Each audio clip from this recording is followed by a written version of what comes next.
Hello, welcome to beautiful Estonia, Tallinn. My name is Gunnar Larsen and I got invited by the F18 Association of Estonia to come and train these Formula 18s. We will do everything we can to make them better, and hopefully things will work out perfectly. The weather is going to be looking great. We will see light winds, some more wind, and on Sunday it looks to be good as well. So let's see how we go. Okay, I made some video yesterday with the phone. Which boat did it? Sorry? Who's the skipper? I'm not sure.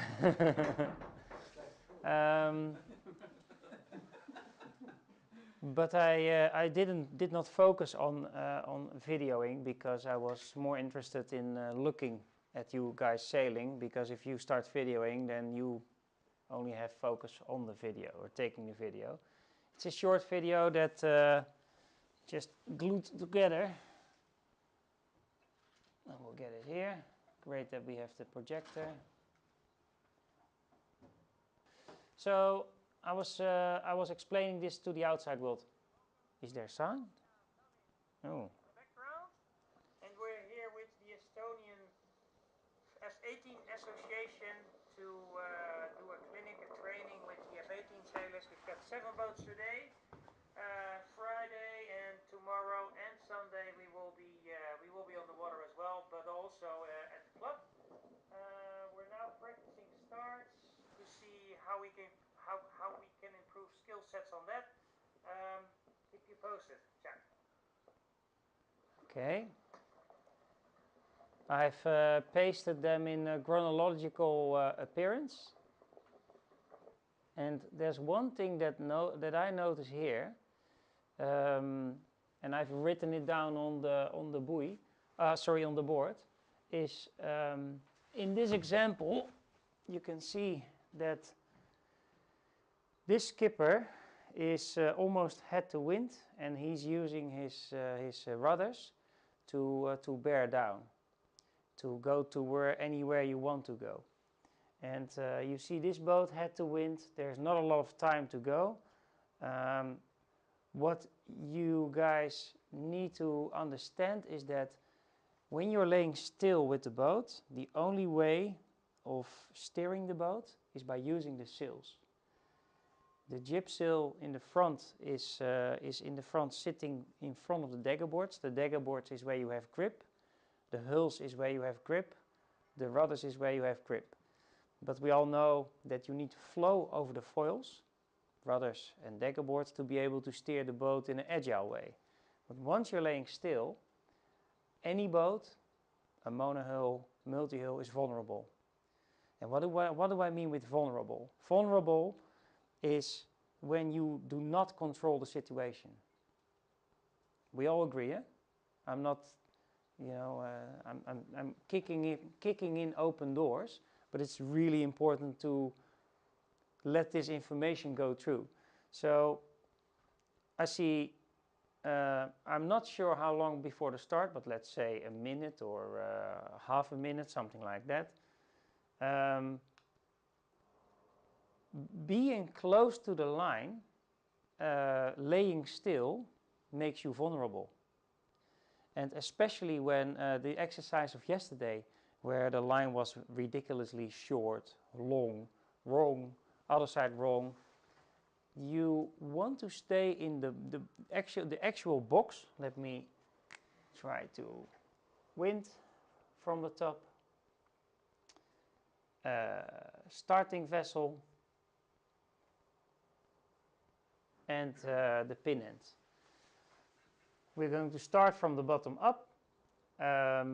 If the wind is like this and the line is perfectly square to the course and to the wind, there is a certain area where you are safe to be in. And I wouldn't say that it is down below, because if the line is perfect square, but the box to stay in is something like this, with the buoy in this position.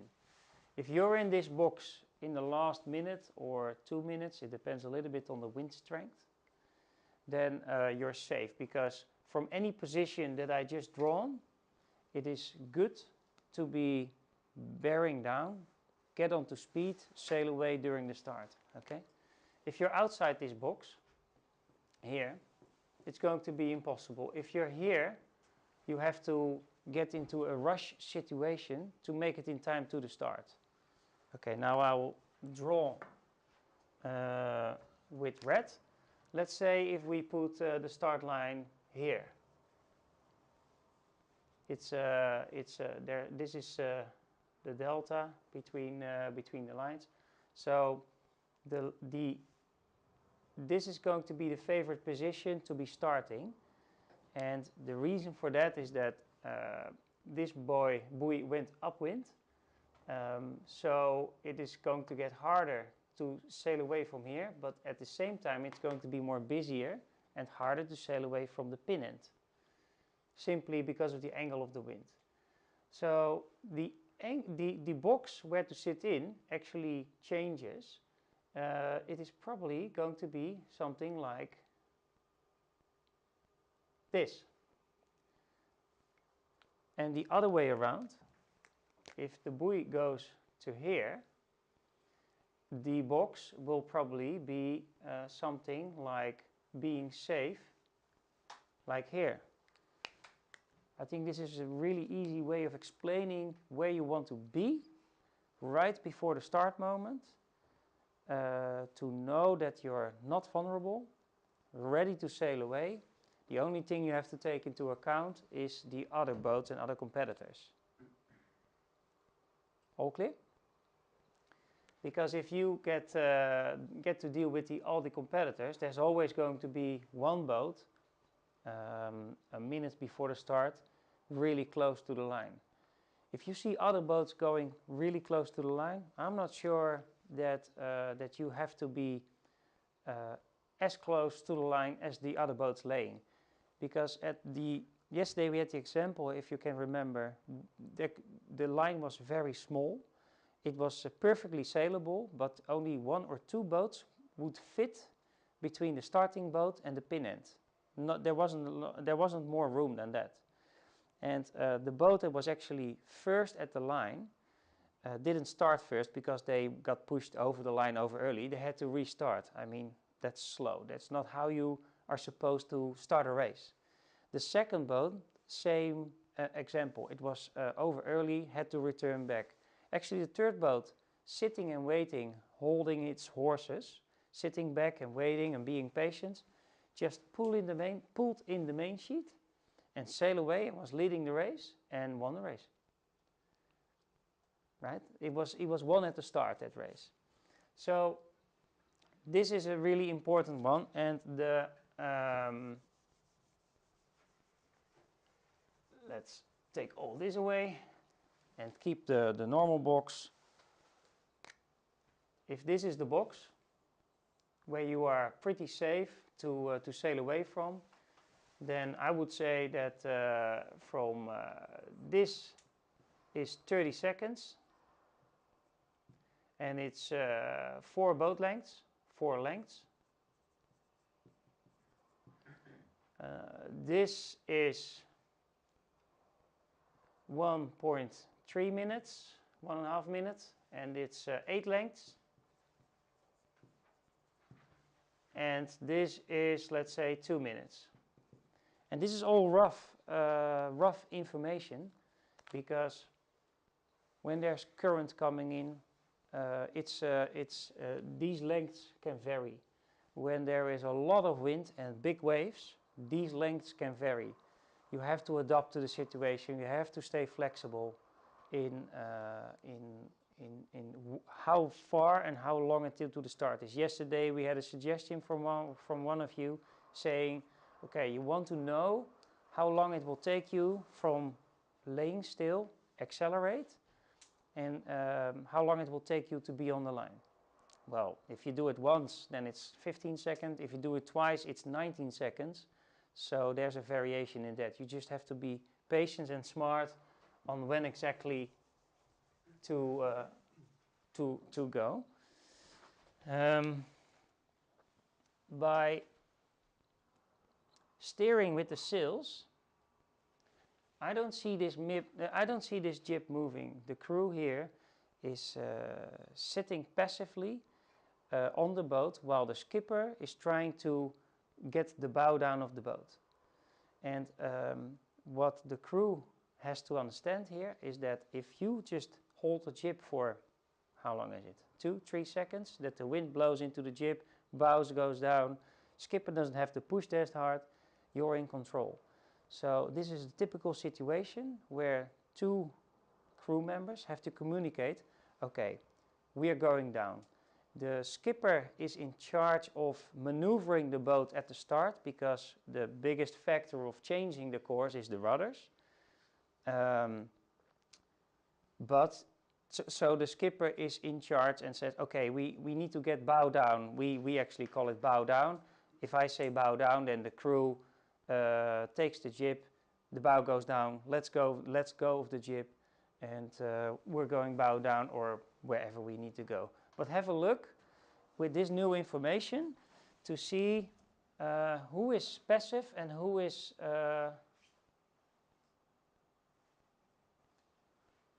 keep you posted. Check.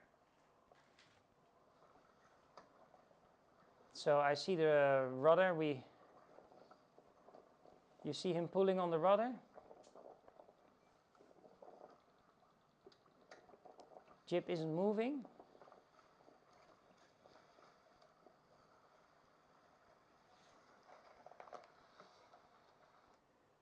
In the end, this is communication. If the skipper doesn't tell the crew that the bow needs to go down, then nobody is aware of what the plan is in that particular 10 or 20 meters. So it's crucial that if you are in a bigger fleet, like at the Worlds or Europeans or at the Eurocut or Texel, is that you need to be able to steer the boat also when it's laying still.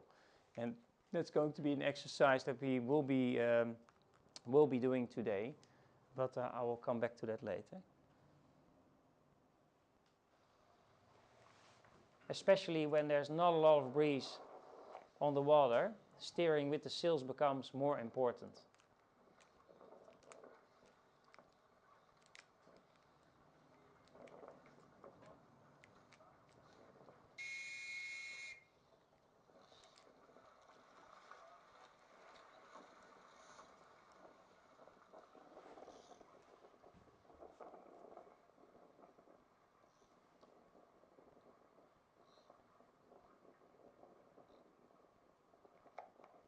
This was one of the first starts where we had the line in a neutral sort of way.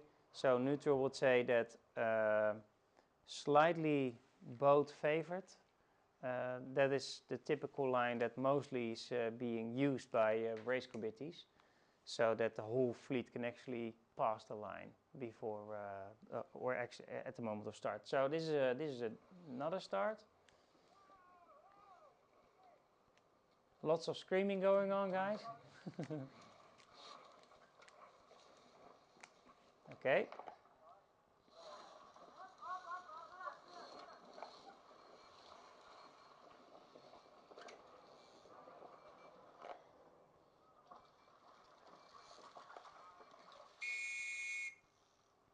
Okay, I see that everybody is pretty good on time, but the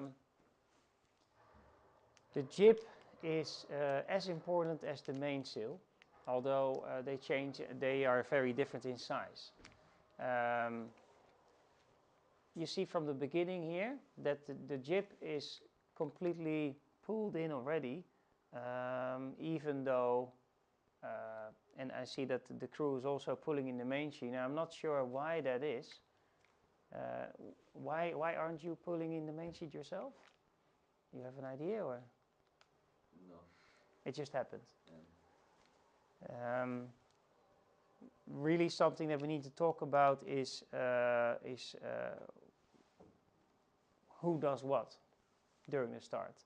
And you know, not only by us but by history, learned that if the skipper is using the rudder, the traveler car of the mainsail and the mainsail, and the crew is using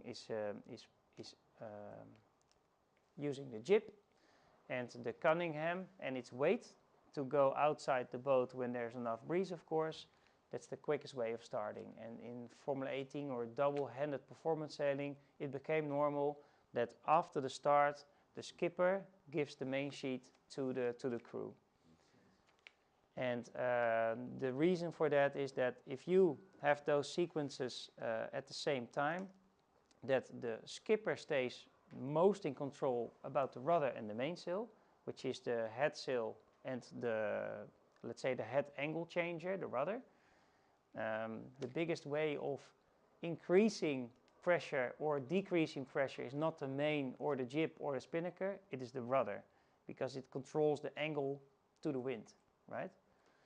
And so before the start, let's say 30 seconds before the start, the traveler is sitting, and this is on all the boats pretty much the same, also on the Capricorn.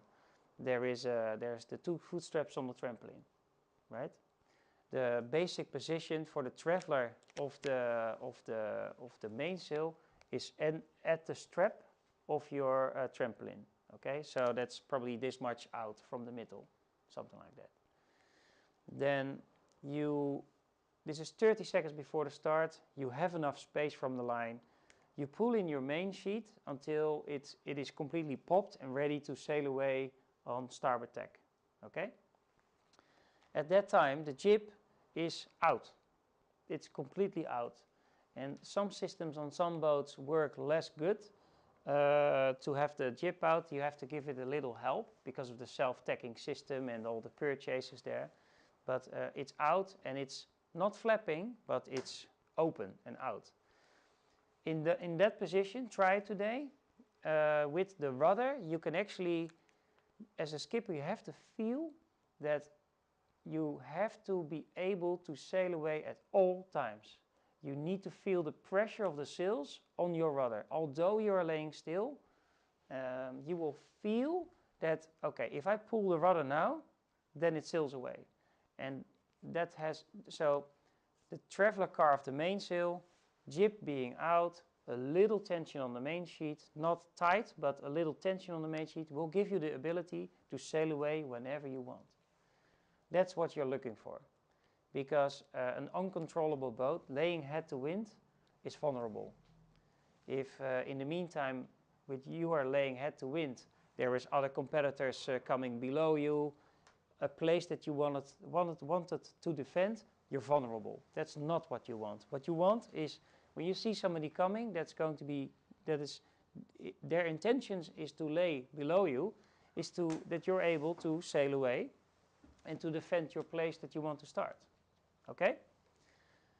So mainsail traveler car at the foot strap, jib open, a little tension on the main sheet, pressure on the rudder that if you, let's say, pull 2 times, is that the boat bears down and sail away. If it doesn't bear down easy, like we've just seen on your boat, then you ask your crew, okay, bow down. Bow down, you can grab actually the whole card of the jib, pull it in instead of trying to do it with the sheet, because it's quicker to let's say I'm sitting here on the trampoline, is to reach the jib, pull it to the windward side, bow goes down, you let it go, and everything is in the same position. If you use the sheet, then you're first pulling in the sheet, yes, that's quick, but once it goes bow down, then it takes a long time to release the sheet.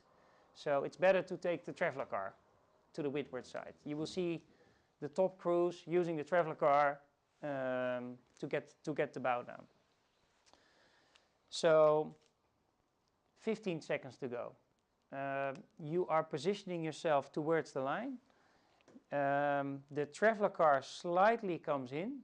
It's, let's say, half the length between the foot strap and the middle. You have increased a little tension on the main sheet. The jib is coming in slightly, less in than the mainsail, because to be able to sail away a 180 kilo boat plus crew, it's almost a 325 kilo combination. I don't know the English word for it, but it's like a mass it's a big mess to have accelerating from a start line. What you need is to have the mainsail perform at its best.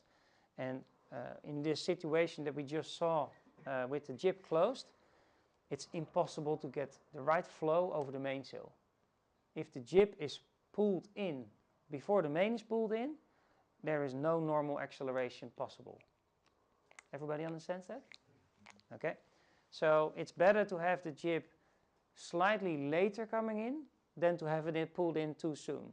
But for cruise, it's very tempting to have, okay, we're almost starting, boom. It's a jib of 3.4 meters.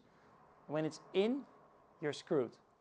You will always see with top cruise is that first you focus on the boat to sail away, and then when two guys are completely into trapeze, the crew reaches in, gets the jib sheet and pulls in the last centimeter. And 1 centimeter goes quickly, right?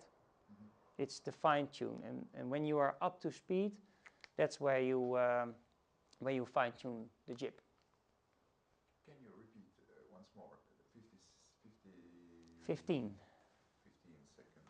Yeah. So 30 seconds traveler foot strap, enough distance from the line. It depends a little bit on the situation, on the wind, on the number of competitors around you. Jib completely out. Little tension on the main sheet, and you must feel that you have control on the rudder, right? If you pull on the rudder, that the boat goes down. If it's very light, you say as a skipper, bow down, crew gets the jib, bow goes down. 15 seconds, close to the start.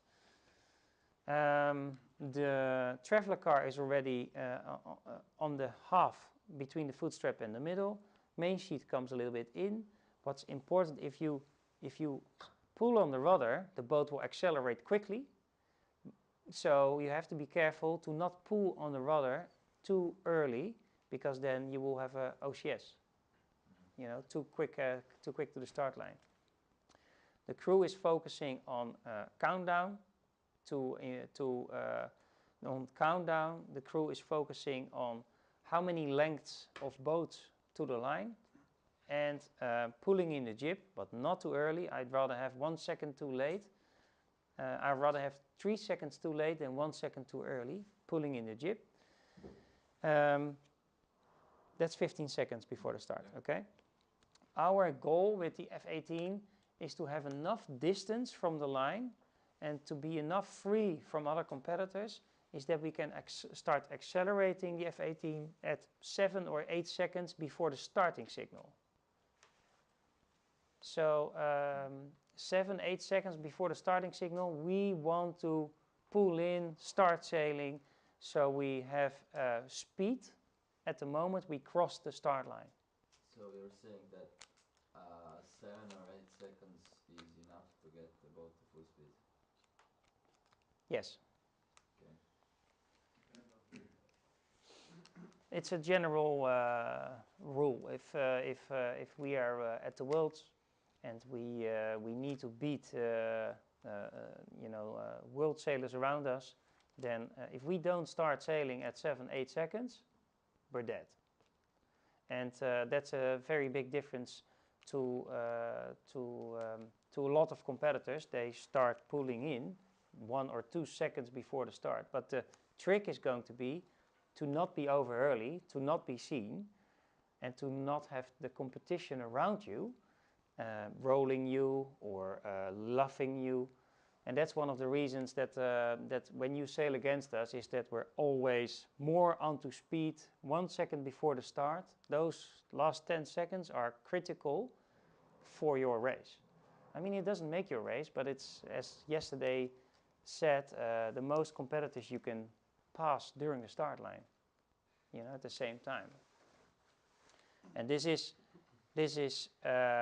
in combination with the place where you start and the strategy you have and the tactics you are about to execute. So at 7, 8 seconds, we are pulling in to, and I will take you through the sequence of the start, is that the skipper is focused on the traveler car, on the main sheet, and on the steering. The crew is focused on the jib sheet, the Cunningham and his weight, getting his weight out, because if the skipper starts increasing pressure in the boat, then the quickest way of accelerating is not to have the boat heel over completely and you're having overpressure, but to have a subtle degree of canting of the boat and to keep that exactly the same. So what you see is that the boat will heel over a little bit, start accelerating, and by taking in the main sheet, we all know the pressure increases. The crew is going out, skipper is going out, crew is having there's so many things happening at the same time, because the jib gets in, mainsail gets in, the weight of the people is moved outside, and then the crew also holds the Cunningham to make sure that, I'm not talking about, okay, let's get it jammed down. If it's 25 knots, you're jamming it down, right? But if it's, let's say, very agile sailing conditions, 12 to 13 knots of breeze, the crew is stepping out, he has the Cunningham, and he's taking it down centimeter for centimeter to keep the boat level. Okay, through the sequence, moment of acceleration, 7/8 second before the start. So that means that you have to keep enough distance from the line so you're able to accelerate in 7/8 seconds before the start. Right? How you do it, but keep that in mind. Traveler to the middle at 8 seconds. Main sheet is being pulled in, depends a little bit on if there's much wind, it's a lot load to pull in. If it's little wind, you already can have it in and then change it by angle of the steer, because that's the biggest way of influencing pressure in the boat.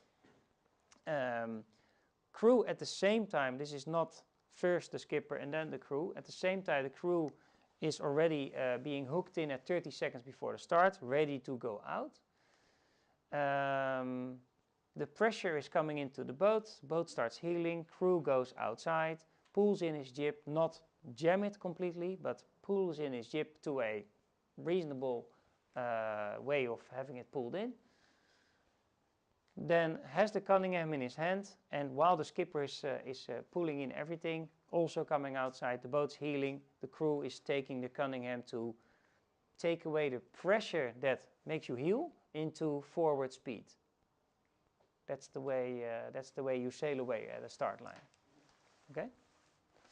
But yesterday we did not have any double trapezing weather. If you, with this knowledge, look at the start, then I would say that this is a passive way of starting. You all know where the line is. You all know the time. And you are sailing away, so take the boxes in consideration that we draw on the board. Take all the actions taken on 30 seconds, on 15 seconds, on 8 seconds. Take it all into consideration. And I would say, yes, you are getting over the line, but not in a controlled manner, in a vulnerable way. And I must say that Ropa, you guys, you had the ability of staying back a little and you just sailed away perfectly on time, but that is because there is nobody on the line like my team. You know, if we will be there, we will take the spot that's the best spot on the line, and then our mission is to kill everybody around us, not literally. But that's the way we are sitting in the boat. Anybody that's below us or above us, you're dead. So think about that when you go to a big regatta. Not that, but we will try to make your life miserable as much as we can within the rules. And that's a really important one, respecting each other and keeping within the rules. And that's another thing. I hate protest rooms. You will never see me protesting about stuff, and I will try to stay away from protesting as much as possible. If we sailed against each other, you've noticed that if somebody is on is on right of way, is on starboard tack, right? Then I never try to go in front of anybody when it doesn't work, because staying out of trouble makes you win regattas. You don't win regattas in the protest room, you know. And I know that there's a lot of stories, and even very filthy stories in the Olympics, but that's just not the way I want to sail. Okay, let's have a look at this. I see a closed jib on the white one on the right. I see a closed jib here. It's already completely pulled in. I see one other thing here. I see this skipper over here, standing, sitting on his knees, moving on the boat. I don't think you can do that when there's 15 to 30 knots of breeze. You will not be able to stand, you don't have control about your boat, and you are the one responsible for boat and crew. So if you think about that, you are responsible.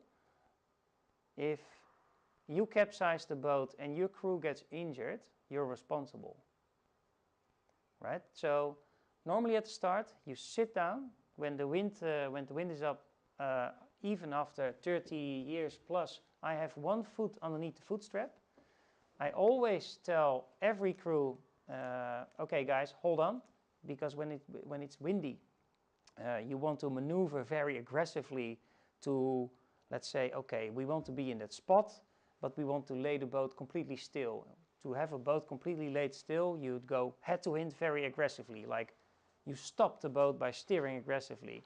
If the crew doesn't hold on, you know, your crew is being launched to the leeward side, and it's problems.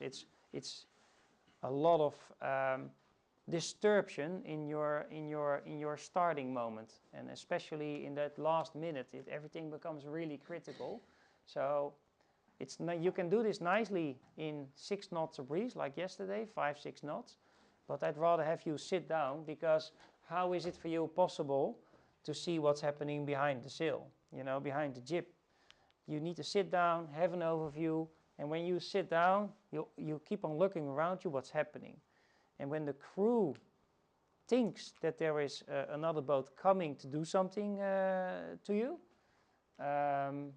your crew reports, like, okay, there's a boat coming on the leeward side, there's a boat coming over here. The more information you have, the better it is. So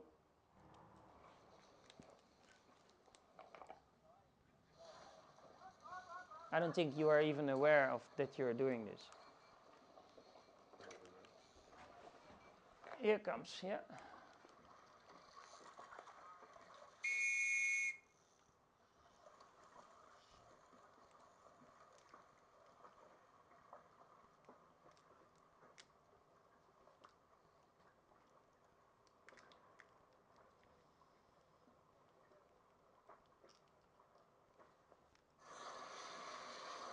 This is the example I gave yesterday.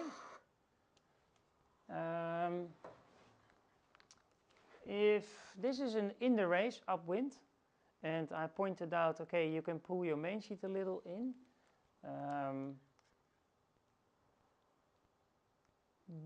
When you have a look from the back like this, do you agree with me? Okay. Is this the image?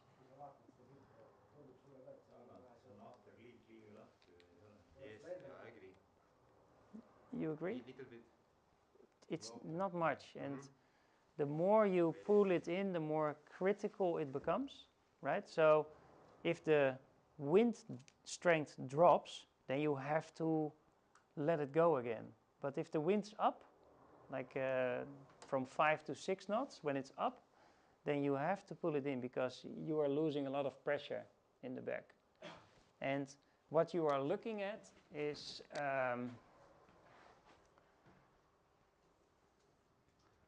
this is your mainsail. There is, in most mainsails, there's a lot of telltales over there, but I don't give a shit about those telltales, never ever. Which is really important is, let's say, you have telltales here, you have telltales here. Those are the important ones. and the rest you can forget. I don't think why, I don't know why they are there anyway. What you are looking at is in the upwind, you won't have this one and this one. You want to have them to the back, let's say 75%, sorry. Oh. 25% of the time in the top you want to have them flowing back, and you want then obviously 80% of the time, 80% of the time you want to have them moving a little bit up. So you sometimes, that in practice, that means that you need to adjust your mainsail in a way, is that when you're sitting and you're looking and you have time and there's not a lot of wind, you have to find the maximum of your sheet tension. There is always a max, and your max is different. It's different when it's, let's say, 25 knots than it is when it's 5 knots of breeze. And 25% of the time, 1/4, you want to see them going backwards. So if you don't see them at all and they're always pointing the wrong way, then you have oversheeted, right? Too much main sheet tension. So that means that or you release some main sheet tension, or you find another way to get the twist into the mainsail and to have those telltales telling you that there is flow on the back of the sail. Okay? And I've noticed that lots of you, when there's not a lot of breeze, are using the outhole, the foot, here. And that actually, when you look from above, is that you have, when it's not a lot of breeze, that you actually open up the foot so it becomes more open, how do you say it, more hollow. But when I look at this, and then these boats are no longer made to have the foot open. And I know that you have made systems on your boom to adjust it very good, etc. Also upwind sailing, you can adjust it.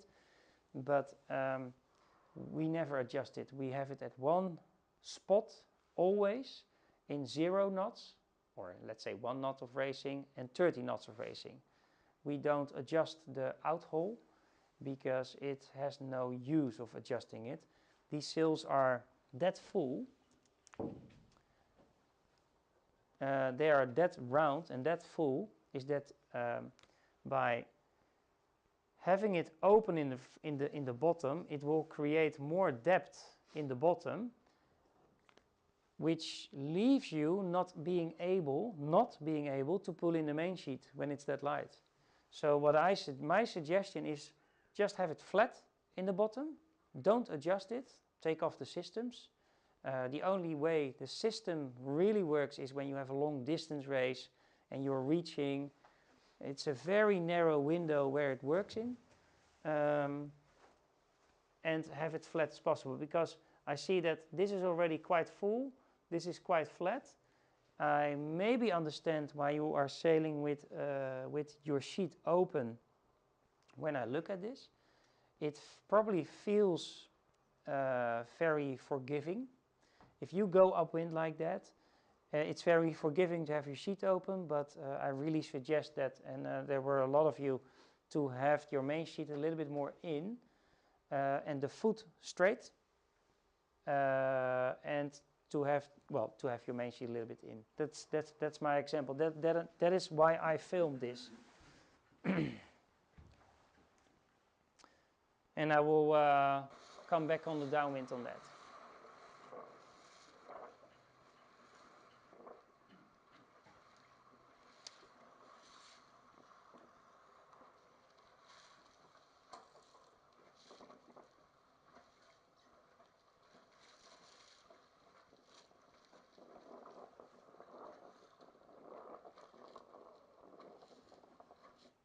This is what you want to see. It's a little image, of course, but upwind, these conditions, a very fluid way of closing the mainsail. Okay, so this is the picture that you're looking for, the feeling in your head. And maybe we can today we can use a marker.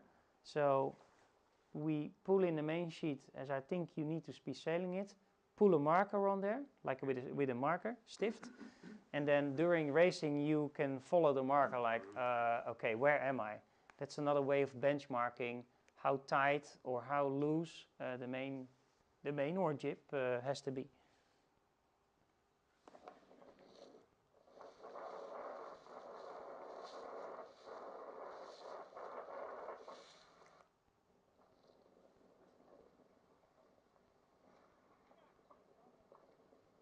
Okay, this is practice race. I was supposed to be the gate. You guys went around the wrong way, but it doesn't matter.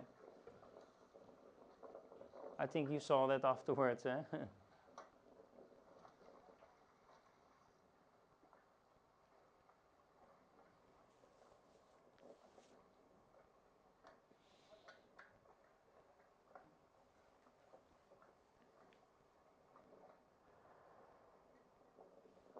Okay.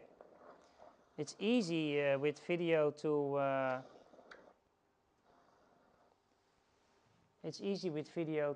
look back, and this is all to learn and to see ourselves on the water, on what we are doing.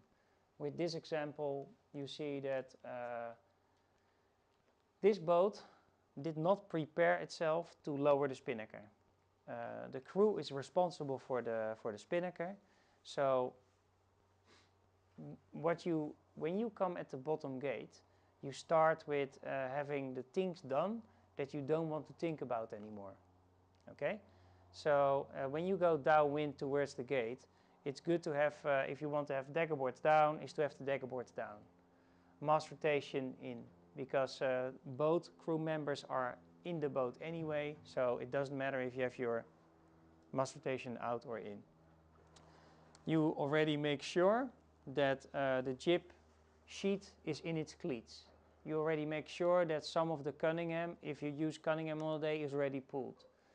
After you've gone through your list as a crew, you're ready to drop the spinnaker. Does anybody agree? This is very light wind,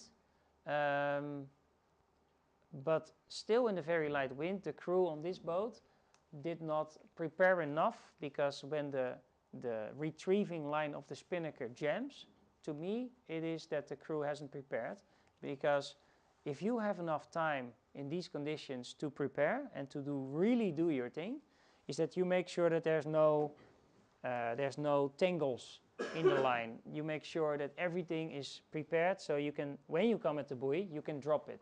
Well, you see now that the crew is having a problem, there is a tangle in the line. The next boat is not prepared as well, because both dagger boards are up. You can say, okay, it's in time, but still, why not put the dagger boards down? Why not have the mast rotation in place when you are when you have the time anyway?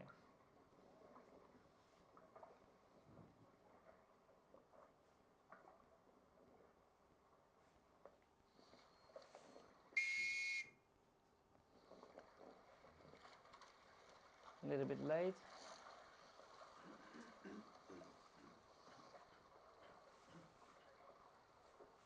We're almost there. It's only a 4-minute video, but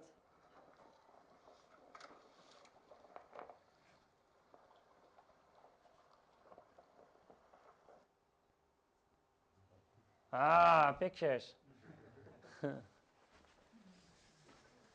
So this is in the upwind, and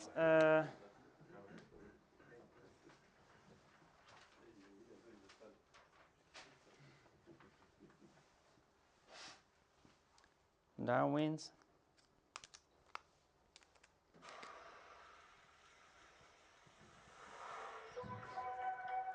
Some advertisement.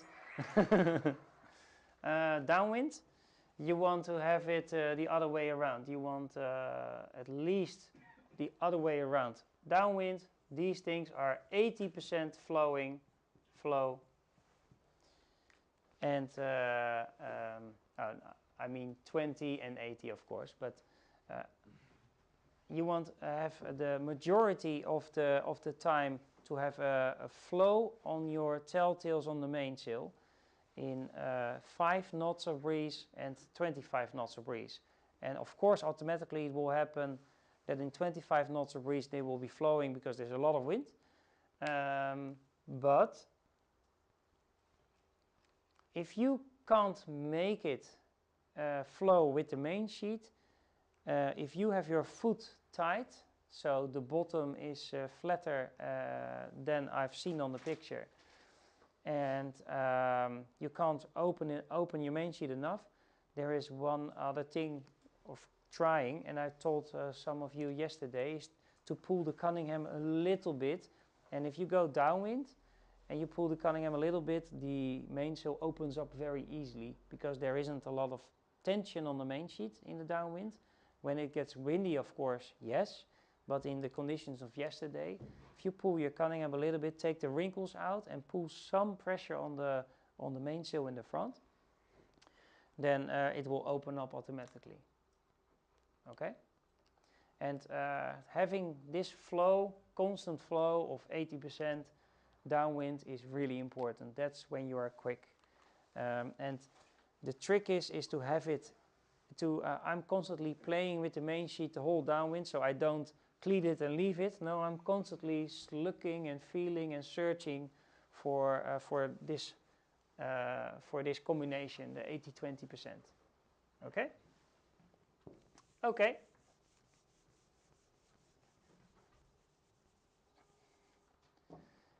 We can turn this one off.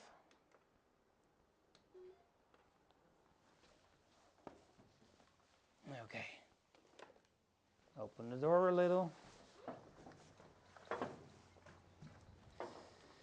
Okay, any questions on this from yesterday? None? Come on, guys.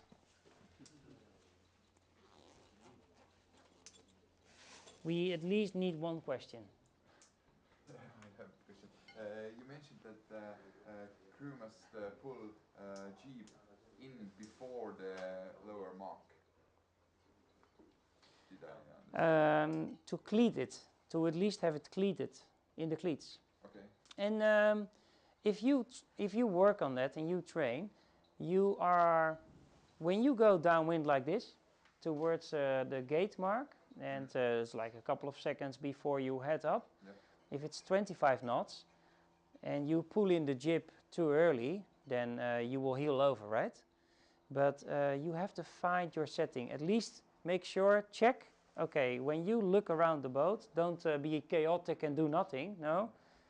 You know, dagger boards, leeward side down. When it's windy, you tell your skipper, okay, I need to go down because the dagger board needs to go down. Then the skipper goes like, oh, okay, go.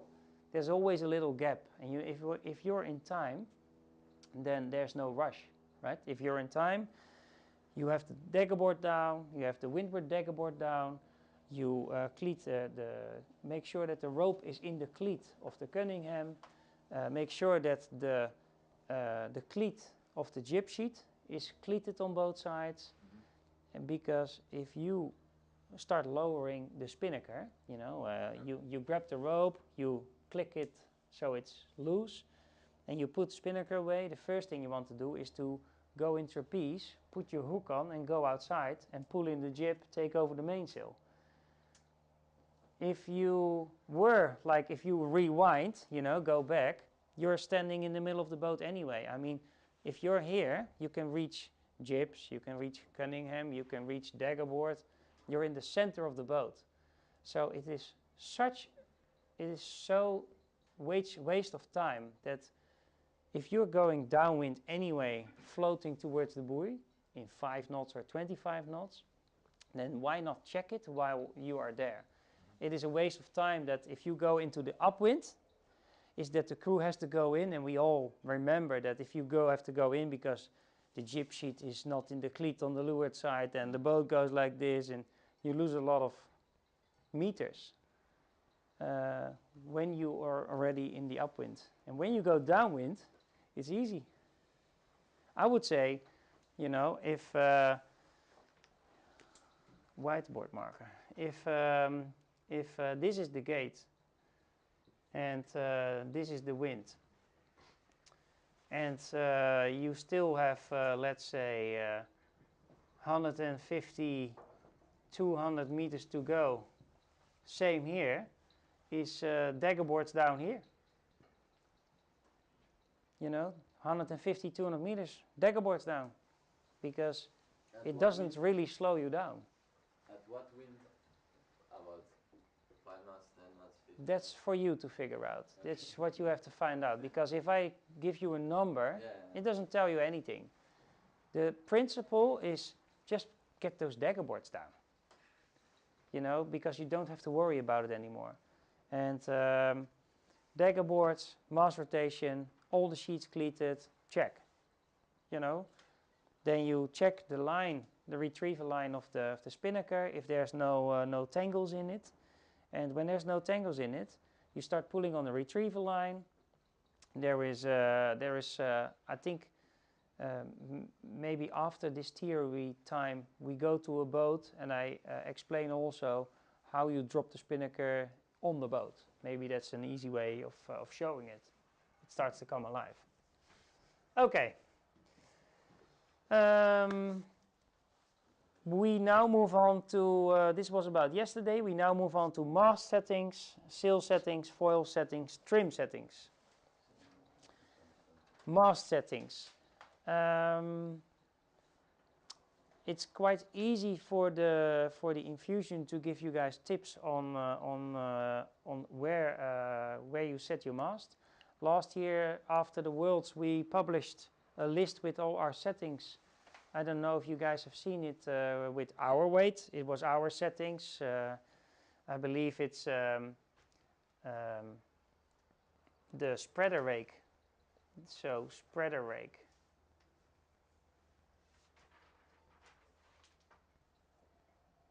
It's this line measured at the height of the spreaders on our boat is 50 millimeters. We don't change it. When it's light weather, we keep it like that. When it's 30 knots, we keep it have it like that. How heavy was your crew? We are 151 kilos. 151. We have on the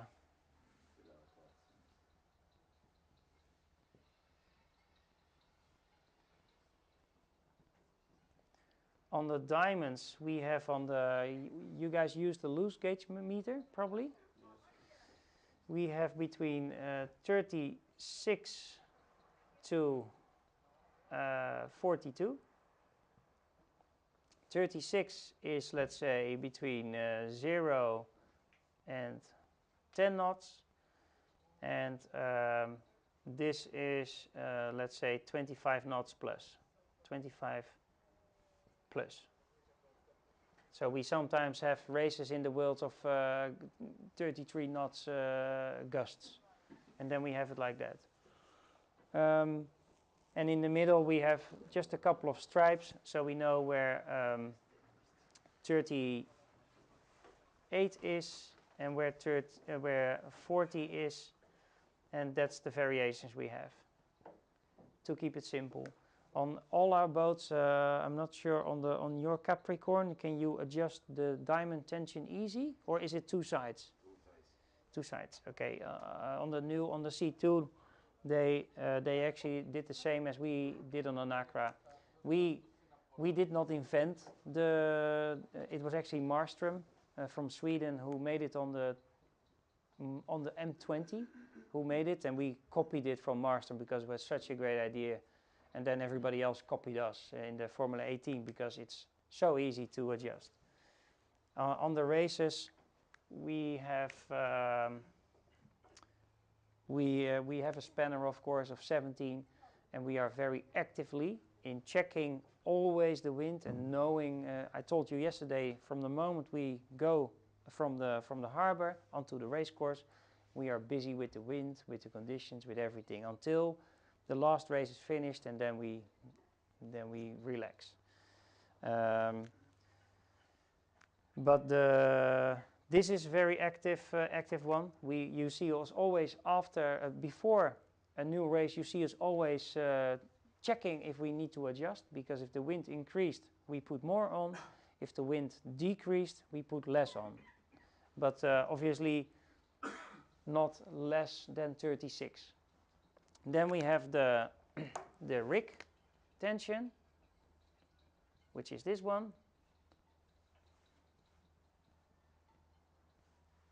on the back. And we have a variation of that between, I can use the red one, between 25 and 32 on the loose gauge. And same as with 32 is with 42 knots, and the 25 is with the 36. That's the combinations we make.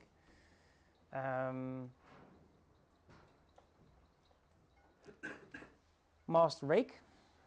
On the, I'm not sure, I think the mast rake can be copied to the Capricorn that you have. We need to check on your boat today where it sits. But the mast rake, everybody knows how to measure the mast rake. Okay, so if you take the bridle tank, putting the pin sticking out of the hull, and you take your trapeze and to the back, then on the infusions there is a little spring which sits like this with 2 screws, and this is where you push it in to take your rudder off. Everybody knows it. And with the pressure of 28, with 28 like this, not 25, not 30, but 28, we want it to be sitting here. That's where we want it. So that means that if we go to 25, it will be sitting here, somewhere here, 25, and we go to 32, it will be sitting here.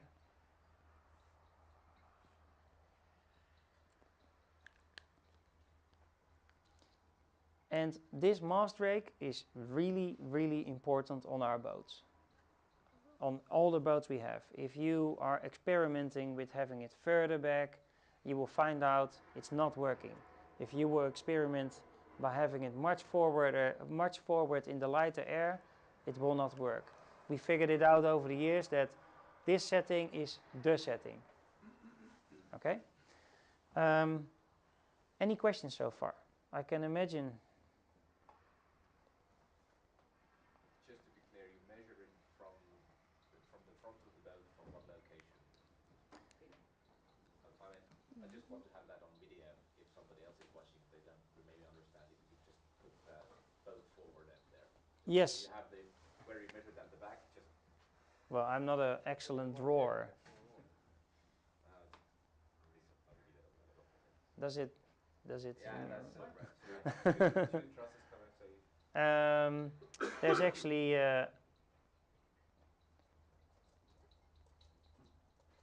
like that, and there is another one going to the other side.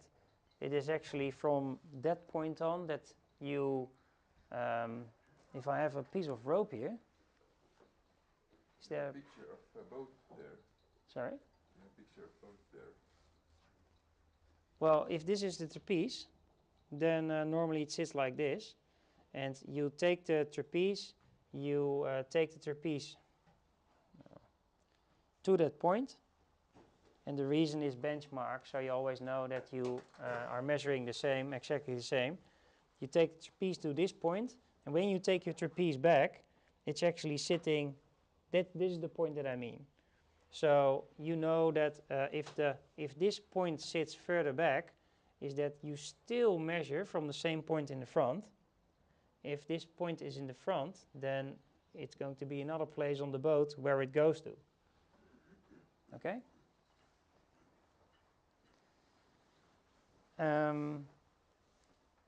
I was expecting the question why we change the tension on the 25 and the 32. It is a really important one. It's not only mast rake adjustment, but it's also when you put it on 32, which is a lot, and you have to do it with the mainsail. If you're very heavy, you can do it with the weight, but it's easier to do it with the mainsail. And it's a number that you need to find on your boat, because we know we have the staymasters on the side of the boat, the adjusters, and you need to know on the water, if I put my rig tension on 3 or 4 or 5 or 1, then it is so much. You know, it can vary on every boat. That's why there's adjusters.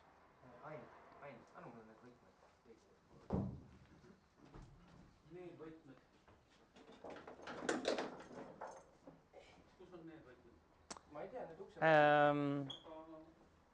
There's another reason why you want to tighten the rig, because if you put more pressure on this, you will always see even if you put it at more than 32, but I would not recommend it for your boat, then you always see the leeward side stay always dangling, right?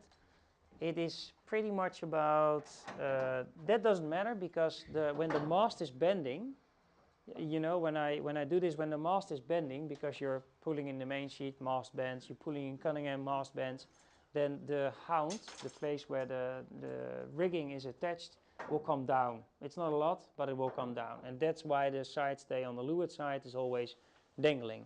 It's not so important that it's dangling. What is more important is if you look from the top down to a jib, then you will see that if you sail in, let's say, more wind, is that the jib, if you look at it, it will look straight. But if you look from the top down, you will see that there's a lot of forestay sag in the jib. If you pull in the jib and then afterwards the main, you will have a full jib, and a full jib is not good to be racing upwind, and especially when it's windy. So by having it more tightened towards that, you will make sure that you have your forestay as straight as possible, and the complete mast sits then on the main sheet, forestay, side stay on the windward side. If you tack, you switch, of course, in loads. And that's one of the reasons why you want to have more tension on the complete rig. Okay. Who has the same weight as we have, as Ferdinand and I?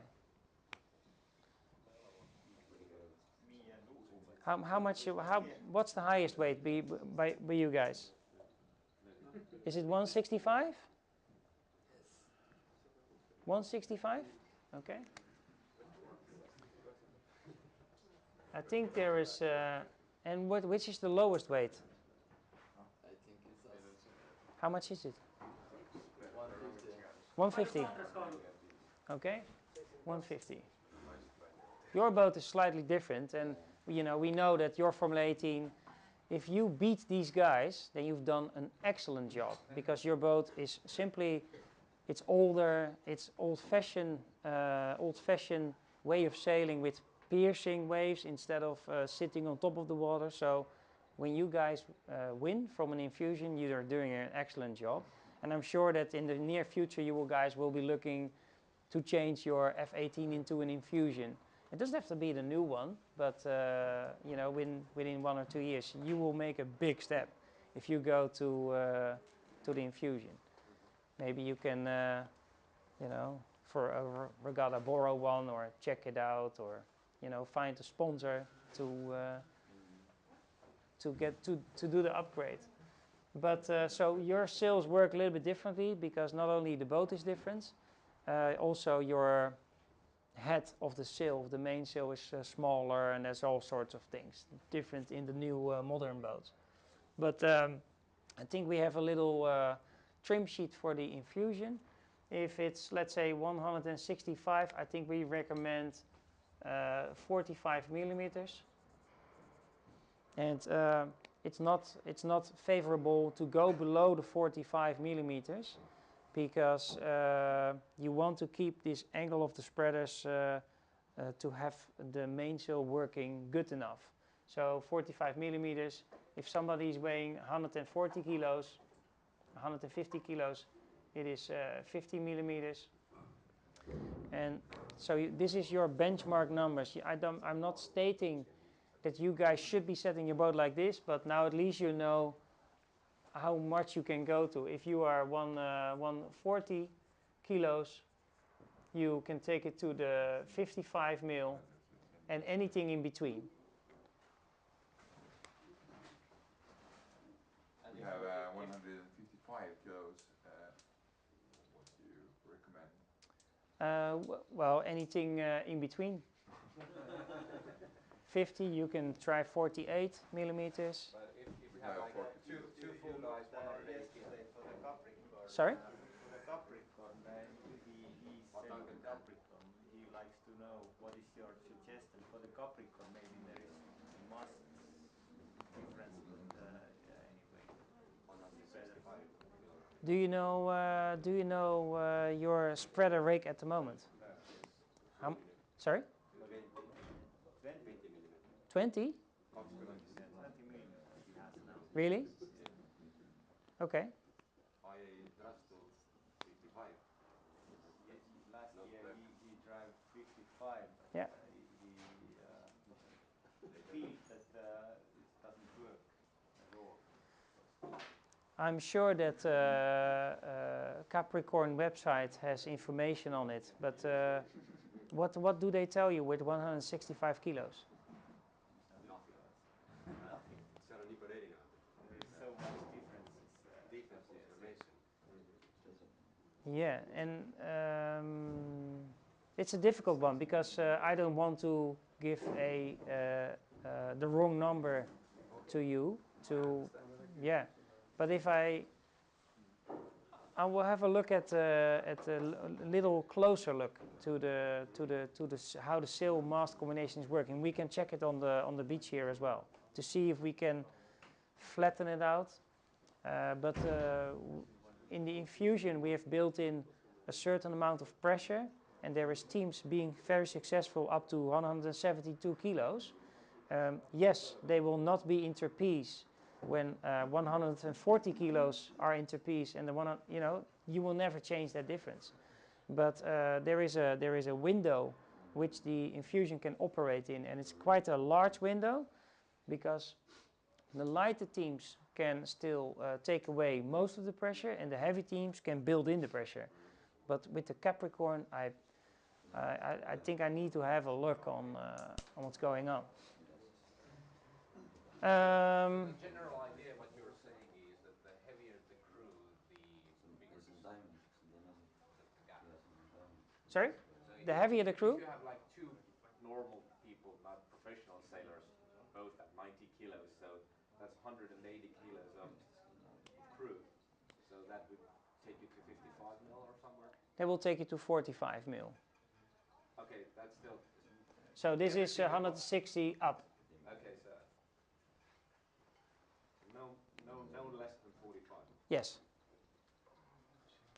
Because of the naturally built-in pressure in the main. Okay, really nice all these numbers, but there is a very large. I'll come back to you.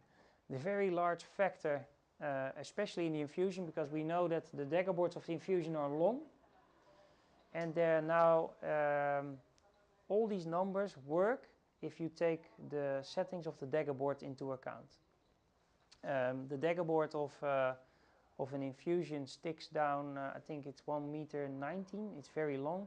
Compared to the Capricorn, I think it's 25 centimeters deeper, and it's a more narrow, high aspect board than the Capricorn. But these boards are a huge factor. Let me try to draw at it. So this is the hull, right? Let's say 0 to 5 knots.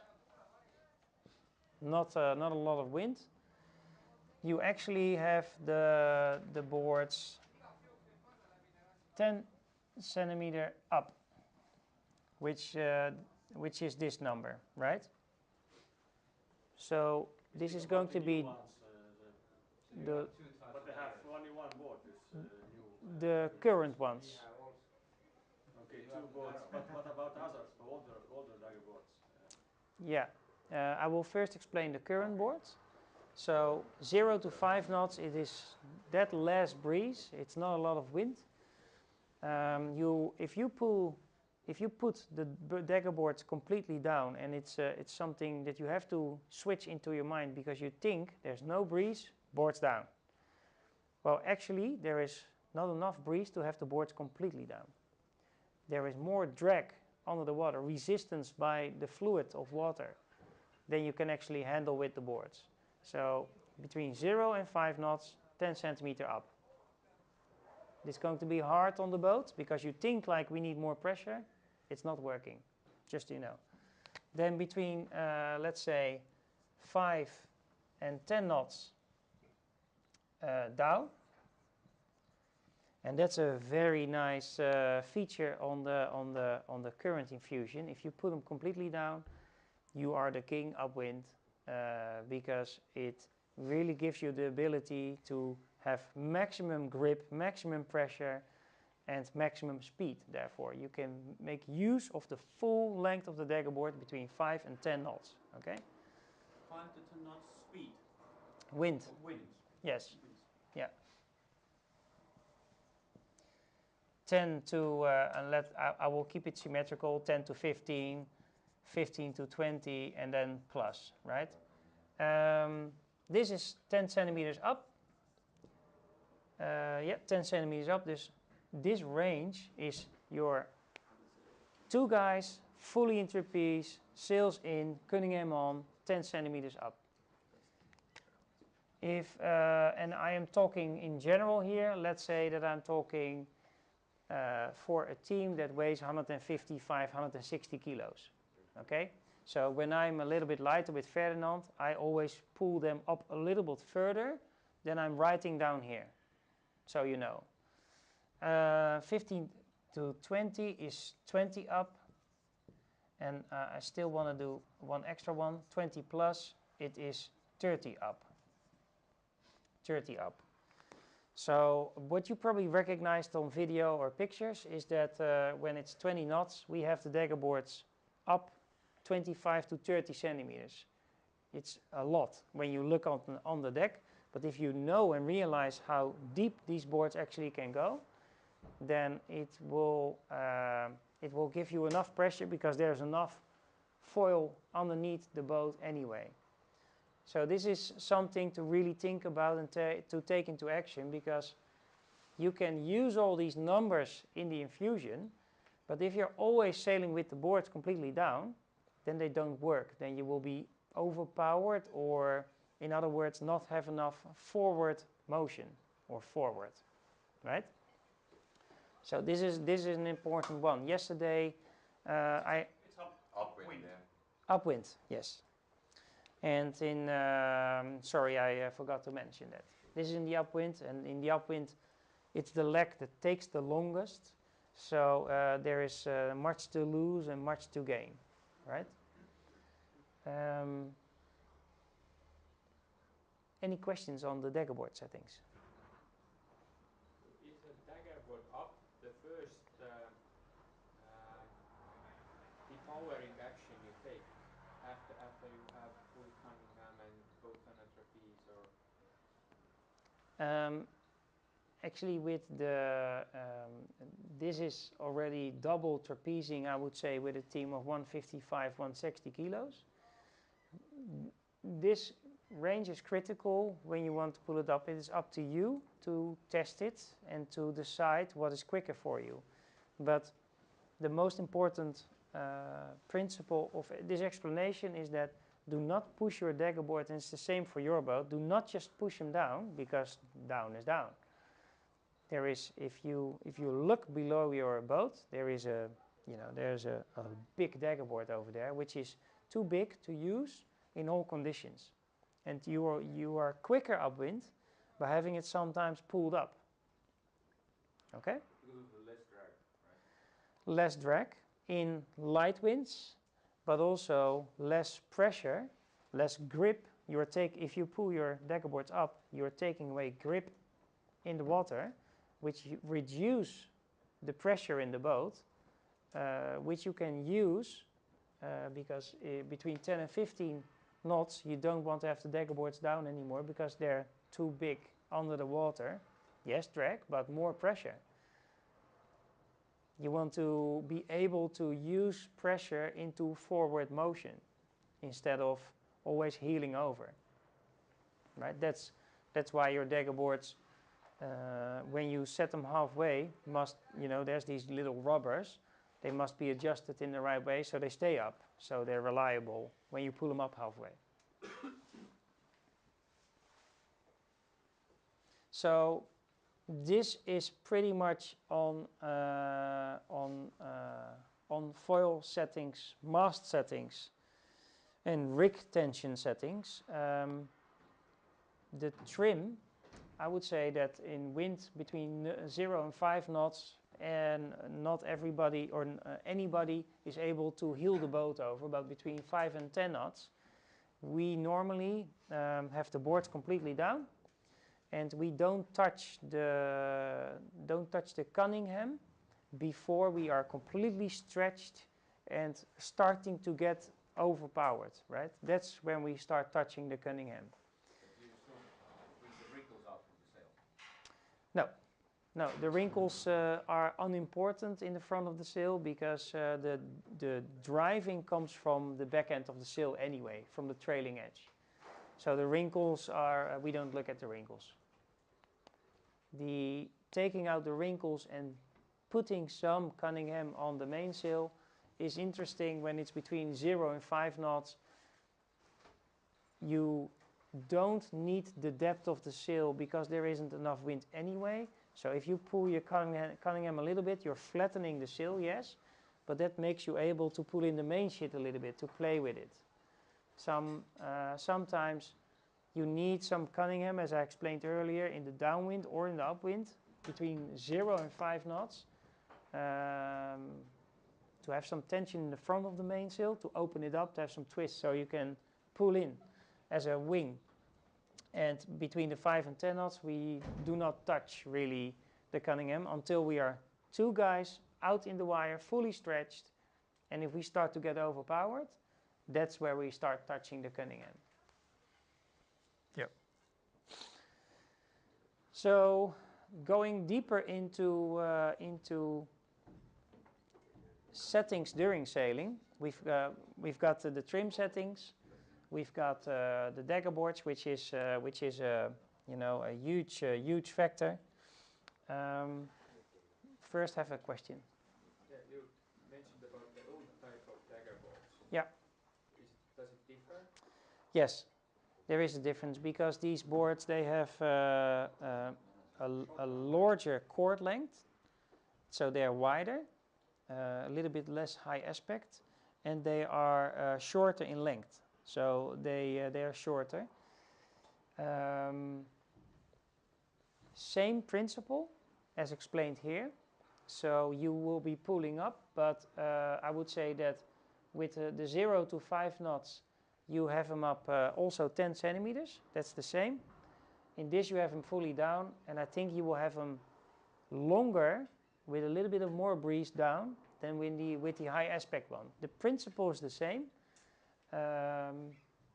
But those boards are just not as efficient as the current boards. And I think we introduced the current boards in 2011. So that's 5 years ago. Yeah. Mast rotation. Okay. Downwind? Sorry? Downwind dagger boards? Downwind dagger boards is, in general, you have the dagger boards, the new dagger boards, 50 centimeters up in the downwind. In any conditions? In any condition. So yesterday in the light breeze, we explained you were setting the lure dagger board completely, but it's creating more drag and pressure than you actually need. So it's costing you speed. Both dagger boards the same height up, and I would say above deck 50 centimeters. And there is a cutout in those dagger boards, and the same principle with the old style boards. And I think with the Capricorn it is going to be a little bit less because the boards are less long. I would say 40 centimeters up at least. Yeah. On the windward side and on the leeward side. But that's what you do, with these foils that are straight, you have a symmetrical boat to have a good sense of feel in the boat. When you have a Nacra 17, where the dagger boards are curved, then it's a different story. Then you have the windward board up and the leeward board completely down. But in the F18, you just set them symmetrically to my taste, so you have a symmetric feel in the boat. Okay. Mast rotation in the upwind, which is a big thing as well. Let's say we have the beam, we have a hull, and the mast. And we have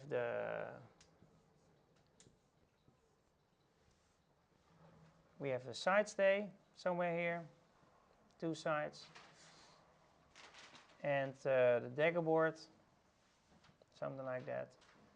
In the upwind, the basic position on the infusion is to have it going to the side stay. That's your basic. I'm not drawing the mast, but this is supposed to be the mast. That's your basic setting.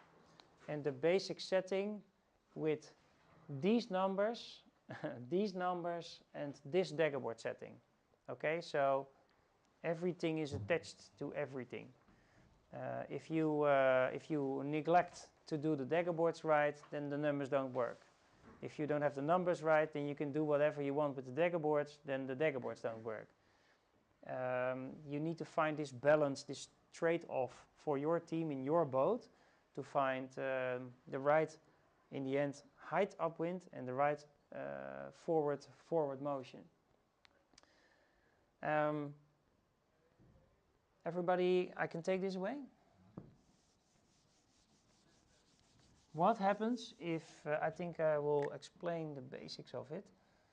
If this is a mast, and this is the mainsail, just schematically. If the wind increases, we all know and we all are pulling in the mast rotation towards the middle. Does anybody know the reason why we are actually doing that? Depowering. It's to depower, but what's happening? Flattening the sail. Flatten the sail.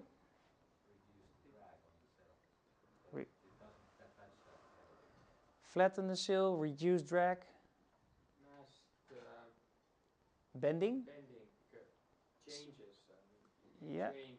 The mast will bend more sideways, then it bends back and forth. Well, it has to do a little bit with all you say, but the actual thing that happens, I'm going to exaggerate here a little bit. Let's say that we put the mast in the middle, like this. It's ridiculous. The boat's moving, the wind is this is no wind, but the wind is from this side and you're going upwind. What actually happens is when you have a mast like this and the sail is perfectly aligned, and we're talking about the perfect situation, dagger boards down, 10 to 15 knots of breeze, really nice sailing conditions, 2 guys in trapeze, etc. That's where you want to have the perfect profile to have as much power as possible at the use you want to have it. Okay.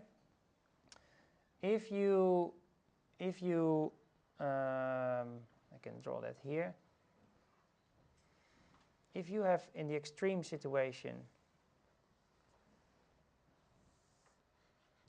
to have the mast like this in the middle, so you pull it completely to the middle, this is perfect side stay, this is the middle, then what happens is you are disturbing the wind and you will have turbulence behind the mast and therefore turbulence behind the sail. And what's happening is that if I look it from the side, then you, in this situation, you are making use of the complete foil, the complete sail, to have that power at your expose, right? If the wind gets up and you start pulling in the mast rotation to the middle, what you're taking out is this area, because it is turbulent, and you're taking out the front of the sail. So you're actually creating a smaller area of surface where you actually get your drive from. And by deliberately having a turbulent side on the leeward side of your mast and your mainsail. Okay? So when the wind is up, let's say it's 20 knots, this will twist away automatically, because when you pull on your Cunningham here very hard, because we all understand if you go upwind and you pull your Cunningham, there is more strength on the front, there is no support on the back, then the sail will fall away and it will automatically twist. So what it does is you're not sailing any longer on this part of the sail in the upwind, but you're more relying on the, let's say, bottom part of the main, right? And by taking away the area of your mast, which we all know is 1.8 square meters, only the area of the mast, and you're taking away the front side of your sail, which is another 5 to 6 square meters plus the mast, then you're reducing your sail. It's really a way of keeping control about the pressure, because as we all know, the righting moment on a catamaran, because it's wide, is way bigger than on a monohull. So the masts are quite long for the length of the boat, so it's overpowered, and you want to deliberately take away as much pressure as you can get in 20 knots of breeze, because there's no use for it. What we also could do is just in the morning look outside, it's 20-25 knots, let's take our smaller mainsail. It will be maybe quicker than to use the current mainsails that we have, but we don't want that with the formulating class, because we want sailing to be affordable. One set, one sail. So this is the way of doing it. So if I draw the sail in here, the blue one, then the sail will be sitting like this. This is the sail when it's on the side stay. Then here there is a perfect flow. Let's make that green. Perfect flow. And here there is, with the mast being to the back, there is disturbations. You don't use this, you don't use this, but you're sailing more on the bottom end of your sail. Is that a clear explanation on what's actually happening? And yes, you're bending the mast by, if you pull it to the middle, there is 1,000 things happening with masts. But you can imagine that when I draw in spreaders in here, is that when you have your sail like this and you pull in your main sheet, is that the mast is sideways very much supported. If I draw the mast like this, I don't have a mast anymore. If I don't draw like this, there is like this, then the section of the mast with the spreaders, it is very strong sideways, because there is these wires which will keep it stiff in the bottom, from the attachment point from the bottom to the spreaders to the attachment point below the hound, but if you turn the mast like this, so turn it like this,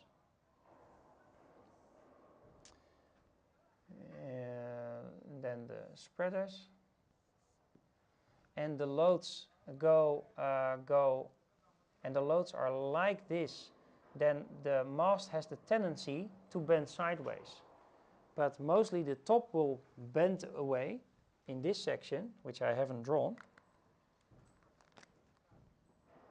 So if this is the top, then this top will bend away backwards to the side of the boat, to the leeward side of the boat. And that's what's happening when you pull in your mast. This, let's say that the spreaders are attached to here. I hope you can still follow me.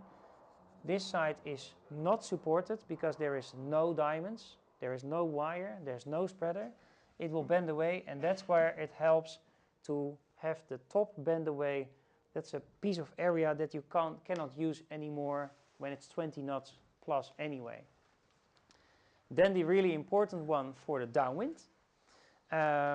If you go downwind, these masts cannot handle the loads of two guys in trapeze and not having the spreaders and the diamonds completely lined up with the front crossbar. This is to save your mast, but also for aerodynamic. If you go in the downwind, let's put it like that, because the wind is like that. If you go in the downwind, and this is the front of the boat, then this is the front. You want to have your mast sitting, pointing actually. It doesn't have to necessarily be 19 degrees with the boat, but at least, let's say, a good 80 degrees compared to the, or 80 degrees on the beam, or almost parallel onto the beam, right? And a mast cannot handle loads when it's sitting like this, and the forces of the spinnaker are that way, then it will break the mast underneath the hound. But has anybody experienced that already, to break a mast? So it's really important when you go in. You did? How? No, but actually the reason, that was the exact reason. We had full of water at one point, and still sailing on the spinnaker. What was full of water? The The hull, okay. And a lot of water. So you took on a lot of water, which gave you a lot of righting moment, and then, well, anything can break. But it's really important when you go into the downwind is to release the quick release on the mast rotation. Mast goes out parallel almost to the front beam, and that's a setting on the boat you need to check for aerodynamical reasons, but also that the spinnaker is pulling on the wire of the spreader. Okay.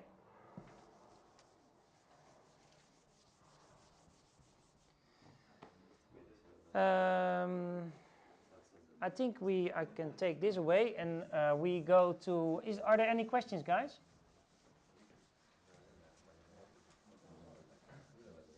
But you are sailing the boat that down with two crews in the trapeze.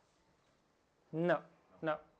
But as an example, to exaggerate, if there's one crew on the wire, but sometimes you have a long distance race to Helsinki, or something you really want your mast to be out at the rotation for safety reasons, but also aerodynamical reasons.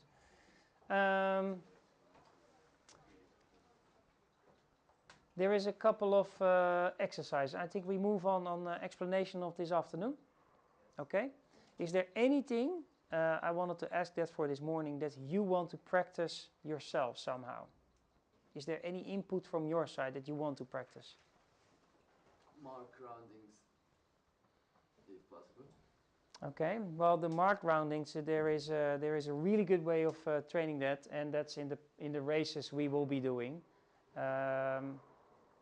So I'm not sure if we can, I can put buoys into the water, but I'd rather go to specific exercises. And the exercises I had in mind is, because of the start being such an important item of the race, I think it's really important that you guys start to get more feel in positioning the boat before the start. Okay? And the first exercise is I will put 3 buoys into the boat. We have into the water, 3 buoys into the water, and I want you to coordinate it yourself is to be as close to the buoy as possible and to stay there at least within 3 boat lengths, 1 minute. So the exercise is going to be this. There will be 3 buoys, and with every buoy there will be 1 boat. If this is, let's say, 2 boat lengths, wind is from there. I want the exercise is that you approach the buoy with your cat, and that you stay. In perfect situation is that those little yellow buoys are, right in front of the hulls. Let's say 2-3 meters out. Is that you approach the buoy, you bring the boat to a halt, stop the boat, and to stay there at least 1 minute. So you have your timer on the boom or your wrist. You push the timer to 1 minute. The exercise is done by yourself. I will be around to assist and to give tips with the boat that I'm in at the moment. And at the same time there will be a boat here, and at the same time there will be a boat here. Once you've done your exercise or you did not make the 1 minute, try to stay as close to the buoy as possible on the tack that you use during starting. So that means the starboard tack. You're sitting on the starboard tack, you have your sails on the port tack. Right? You approach the buoy, you start the clock, and the crew is serving the jib. The skipper is serving the mainsail. 1 minute. I want you to stay as close to the buoy as possible. And when we have 3 buoys, there's 3 cats trying to do that exercise. And once you're done with the exercise, you sail away. The other 3 can use the same buoys. Okay? Is this clear? I want you to give it your best effort to take it as serious as possible, because I don't know who's ever done this exercise, but this is a really important exercise to give you control about your boat. And think about the options. You can sail forward, but you can also sail backward with a cat. And by backward I mean if this is the wind and this is a boat, you go head to wind like that, and if the wind catches you and you keep your rudder straight, you can also sail the boat backwards by keeping a strong arm on your rudder, because it's 2 blades in the water on the back of the boat. It's tough. The rudders are intended to block completely. But if you keep the rudder straight and if you keep the jib in the middle of the boat, flapping, you're sailing backwards. And that's what you guys need to learn when you go to an event. Is if you get into a situation that you need to get out, but the line is in front of you, you go backwards, if there is no boat. Because remember, the rules tell that if a boat is sailing backwards, hitting another boat, you are liable. Everybody understands that. It's your fault when you hit somebody else when sailing backwards. But the rule is there because you can sail backwards with a sailing boat. So use sailing forward, use sailing backwards. I understand that if the wind is like this, is that you maybe drift a little bit away, but you've got 2 boat lengths to stay in. And once you're out of the 5 boat lengths, then, okay, guys, next one, right? But it means that if the wind is like this, is that you probably best off by starting here in the 2 boat lengths, and then you slowly drift this side, because a minute can be quite a long time when you have to stay put. So it's a difficult exercise, but a really important one. So number 1 is maneuvering the boat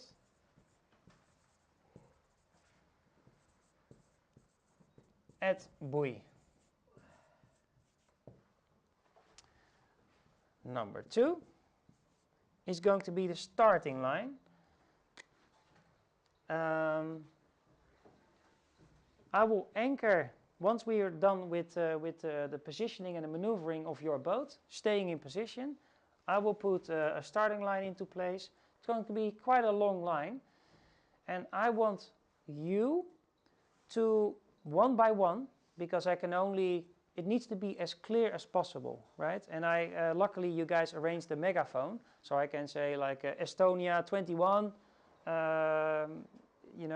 move back, but just form a line of boats and be patient. What I want to see is one by one moving towards the middle of the line. And as you all might remember of yesterday, I explained how you can find the middle of the line. You probably will be looking over the line to see if there is something ashore, right? So I want you to take that way of approaching the line and then move away from the line to find the middle of the line. And once the crew thinks you're at the line, I mean exactly on the line, that means that your spinnaker pole is on the line, and the line probably will be something like 150 meters or something, then you raise your hand. And I will tell you through the megaphone, keep going, forward, forward, back, back, forward, simple way of communicating, if you're right or not. And you will be amazed how far you still have to the line before you're over the line. Okay?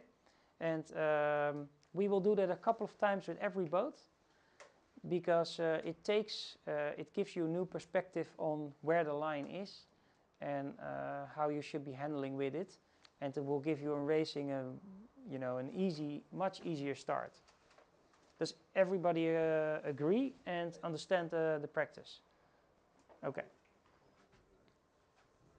But I should stay on the starting line till you tell to go away, or Sorry? approach the starting line on the second exercise, approach the line and hold on till you tell to go away. Yeah, well, once you're with the megaphone, it's great so I can scream a little bit. Once the exercise is done, you sail away, and then you do it again.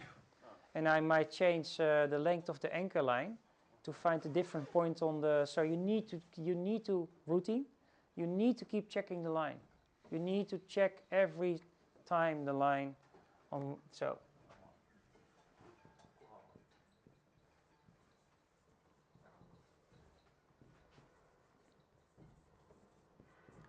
Okay.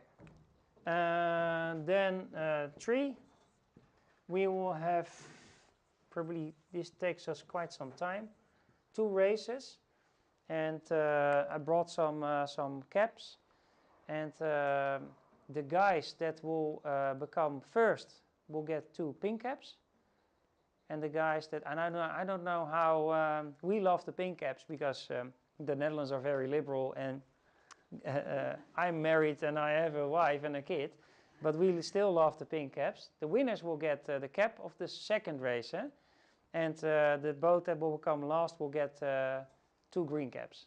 Is that agreed on? Ladies and real men. Okay, 2 races, and probably then it's a couple of hours later. Any questions? These are two extremely important exercises to understand the symmetrics of and the dimensions of the starting area. Taking everything into account that we've spoken earlier about on the video footage of yesterday, sailing backwards, jib, main, traveler, main sheet tension.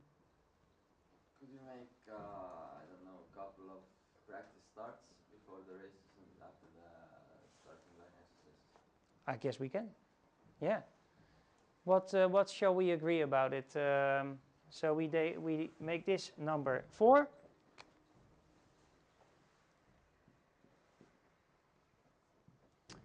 Practice start.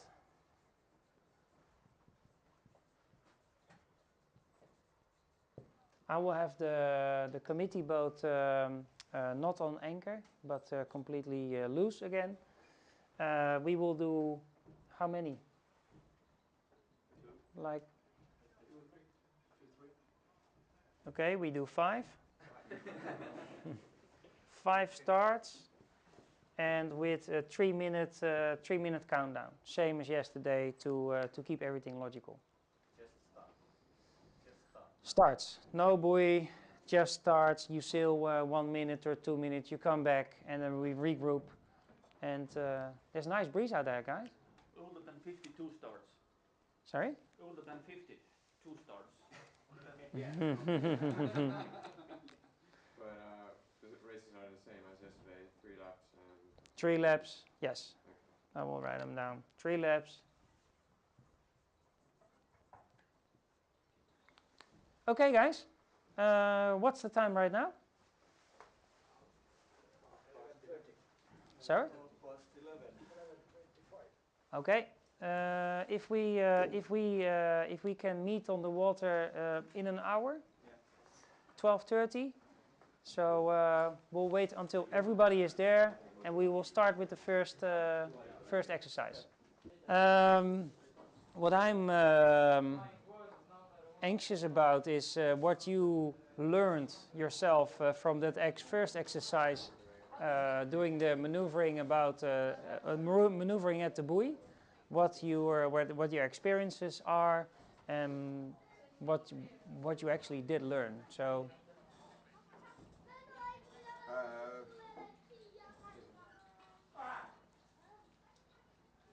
Backward right is quite okay right now. We both know what to do. You learn to sail backwards. Yeah. Yeah. Still have to work with this standing before, but it's getting better and better. Of course, yeah. It's an exercise that you can do always, also when you're alone, because there's a couple of marks outside here that you can just do it for like 10 minutes. And at one stage I saw that everybody did it, tried it, and then after 15-20 minutes you've seen it. But if you do it for 10 minutes every time, it will give you so much better control in a tight spot in a big fleet.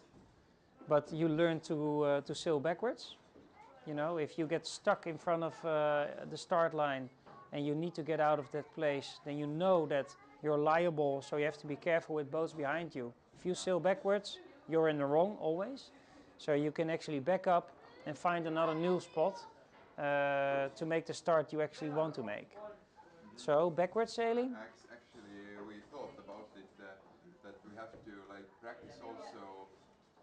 We were sailing backwards quite quickly, Yeah. and we have to like try to escape. Yeah. If somebody comes to our back, Yeah. and we have to like quickly sail away. But still, we have to try it next time. And such exercise really pushes the team to work together, to talk, to communicate, to really be on top of things, steering the boat. And one of the most important things is that when you pull in the main sheet, when you're laying still, you're actually, everybody knows this, but if you do it on purpose, then you can actually use it. If you pull in the main sheet quickly, the boat heads up. It is better way of steering than to try to use the rudders. If you want to bow down, you better release the traveler car, the mainsail all completely open, pull in the jib, or take the traveler car and pull it completely to the windward side, so the bow goes down. It's all tips and tricks that can save seconds and to avoid disaster on a starting line or a bad start or that sort of stuff. What did you guys got out of that exercise? Yeah, going back was... Going backwards? Yeah, backwards was something that we learned a little bit. But All the rest was quite a struggle, so it was quite difficult today with that wind. Yeah. Was the wind was a lot up and down, fluctuating a lot, gusty. What do you think the wind was today to the max? 10 meters per second. 10 meters per sec, so Yeah. 20 knots. Yeah, I would say so.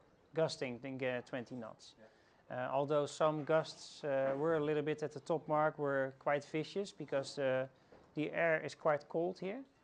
You know, and when the air is cold, it is compact, and when it's compact, it's vicious. So 20 knots in the Caribbean is different than 20 knots in Tallinn. It's more difficult to be sailing in this. Well, I saw a lot of progress with all of you. I jumped on board with some of the boats to show how you resolutely are pulling on the sheet, steering. We left the rib and we just we got the rib back. I hope it shows you what you can actually do yourself, simply with a fixed mark at a buoy. And it was pretty good to see the acknowledgement of the exercise happening during the time you guys were doing it. The second exercise of this afternoon was the middle of the start line. Andres, what do you think about that one? Yes, it was difficult because the marks move all the time. Yeah. You look at the mark at the landing at the place. This was in the late stage when I dropped the mark, when I was dragging the mark towards the wind. Then I dropped the mark. It takes some time before the rope sets, but once set, they would stay the same. Sometimes they go Okay. But the exercise, the middle of the line. Were you surprised with? You think you're not at the line yet. Were you surprised how close you can go to the line? Actually, we was over 2 times. Yeah, you were. And you guys? Well, I think we succeeded once getting it right, but we actually were struggling with the communication on the boat because we were not playing the same ballgame. So while I was expecting Lauri to go into the wind, he was going we're going downwind. So I was like going, why aren't we doing the start? And I'm doing the start, and you just tell me, do you see the line? So we didn't actually, our problem was that we didn't communicate with each other clearly beforehand. Okay. It's the root of all evil. Yeah, it starts with the communication being right, so you at least do something together wrong or together right. Yeah. Okay, well, good point. I was pulling at one side and he was pulling on the other side. Okay. Yeah, but at the end of the day, if we finally succeeded, it was really quite surprising how close you can go and still not catch the pin. How close you can get the pin? Yeah, I mean the action how you said it before as well. You will be surprised how close or where the line actually is. It's bizarre, eh? Yes. It's. And you just go and go and go, and you're not still there. No. And the trick is going to be, if you have a fleet of boats below you, is to keep sight of the pin. And you cannot only do it with the pin, because sometimes the pin is towards the land, but other times the committee boat end has some sort of backdrop where you can actually have a transit. So you can also do it the other way around. It doesn't have to be the pin, it can also be the committee boat. And as long as you have benchmark, as long as you know where approximately the line is, the better you know it, the better it gets. But it is really important that you, when you have the time set correctly, and the line pretty much the place where the start is that you go in time over the line. But that's an open door, of course. I did had you guys. You guys were every time you did it, not the first time, but you were really spot on. And I have to say that in the beginning I saw some guys raising their hands like, yes, we're there, but they actually meant, yes, I am exactly on the line now, forgetting about the rest of the boat which sticks out in front of you. Okay, so if this is the committee boat, this is the pin, and this is one little guy, and this is another little guy, then there is a boat sitting with a spinnaker pole, like this. So in the beginning, Ain, you were doing that. You were waving like, yes, I've got the line, but that means that you're OCS'd because the spinnaker pole is over the line. Yes, but I thought that I still have a couple of meters. Okay. That I have a wrong evaluation. Okay. I thought wrong. Okay. That's the reason. But make sure that you can also, a good tip is to sit as far in the boat as possible when you check the line. And another tip before the start is when you have, I will draw two situations.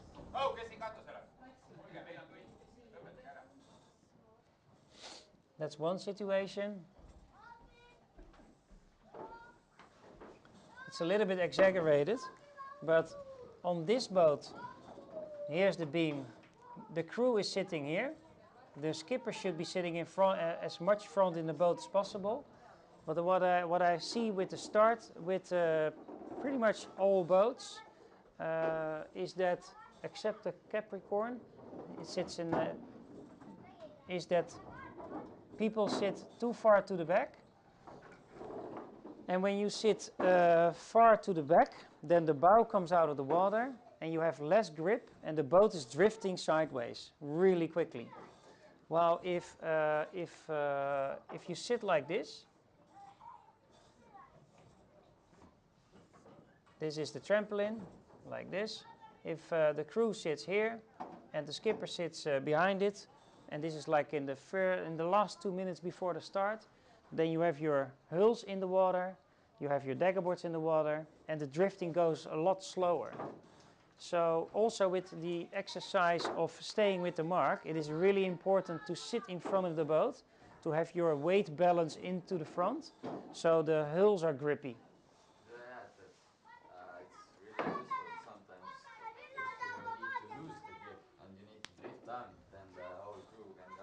Move back, yeah, it's the other way. It works the other way around as well. If you move back, then you see the boat coming back and the drifting starts, and there's no way of holding it. You can pull in the main sheet, but it really wants to grip down because the boat has grip in the back as well, and then the bow wants to move to the leeward side. So that's an important one. The practice starts. Well, we could see that the starts of yesterday really starting to pay off today. With the wind, it is hard to get the signal of any committee boat. I was whistling and I was using the horn to make the sounds. But it is your obligation of any team to be near the race committee boat, to be ready when the 3-minute gun is coming or the 1-minute whistle is going. So I cannot whistle any harder, but if I cannot do it, a race committee cannot do it either. So I saw some boats that didn't know the time because they were sitting and waiting too far away. When you are relaxed, having a drink or having an eat, just make sure that you're always near the committee boat.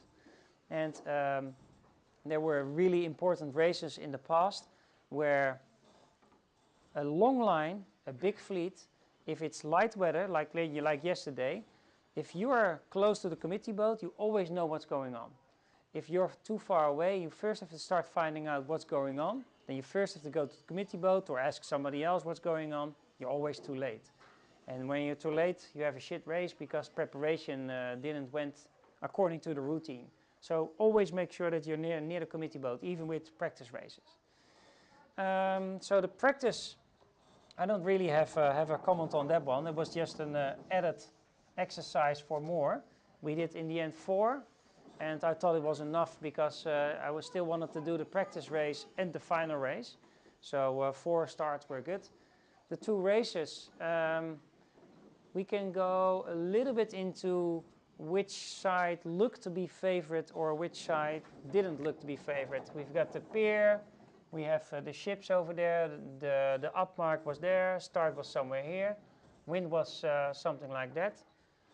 What was happening? Who can talk me through what was good or not? Because in the first upwind I saw most boats going like this, and in the second upwind I saw boats doing that. And in the downwind I saw everybody going down, going to the mark with we call it with the puffs being pretty strong. Some guys tried this. What was good? What do you guys think what was good in that little race course we had this afternoon? Who wants to speak out?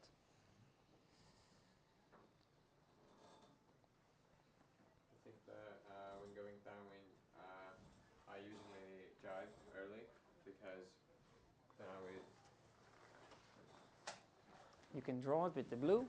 I usually jibe here and then went here. If I needed, then I could if I could go down, then I would go straight to the mark. But if I have room, then I would jibe here and then drop the spinnaker. But you didn't do this once, right? No, multiple times. Okay. And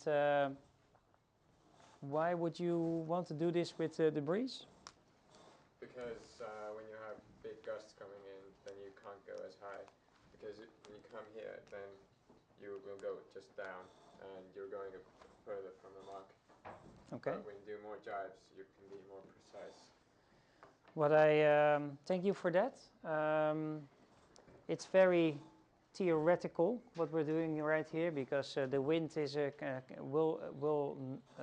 wind can be called into a drawing on a board.